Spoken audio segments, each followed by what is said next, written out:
मुंबई नाशिक महामार्गावर मोठ्या प्रमाणात वाहतूक कोंडी। 8 ते 10 किलोमीटरपर्यंत लागल्या आहेत वाहनांच्या लांबच लांब रांगा। मुंबई नाशिक महामार्गावर आज मात्र वाहतूक कोंडीने हद्दच पार केली आहे। वाशिंद, आसनगाव, शहापूर ते आडगावपर्यंत वाहनांच्या लांबच लांब रांगा लागल्या आहेत।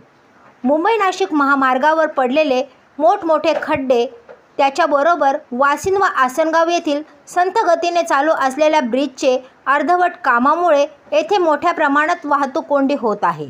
या वाहतूक कोंडीवर ठोस उपाययोजना करण्यासाठी आत्तापर्यंत शासन कुचकामी ठरत आहे।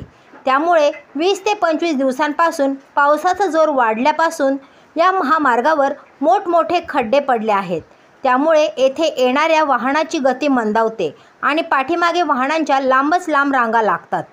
रोजच मोठ्या प्रमाणात वाहतूक कोंडी होत आहे। या वाहतूक कोंडीचा सर्वसामान्य नागरिक आणि भिवंडी, ठाणे, मुंबईच्या दिशेने प्रवास करणाऱ्या नागरिकांना मोठ्या प्रमाणात त्रास सहन करावा लागत आहे। त्यामुळे अनेक उद्योग व्यावसायिकांना वाहतूक कोंडीचा मोठ्या प्रमाणात आर्थिक फटकाही सहन करावा लागत आहे। आज तर आसनगाव येथे MIDCमध्ये कामासाठी जाणाऱ्या कामगार मंडळींना या वाहतूक कोंडीचा मोठे आर्थिक नुकसान सहन करावे लागले आहे। आसनगाव शहापूर हे 1 किलोमीटरचे 5 मिनिटाचे अंतर पार करण्यासाठी स्थानिक नागरिकांना 1 ते 1.5 तासाचा अवधी लागत आहे।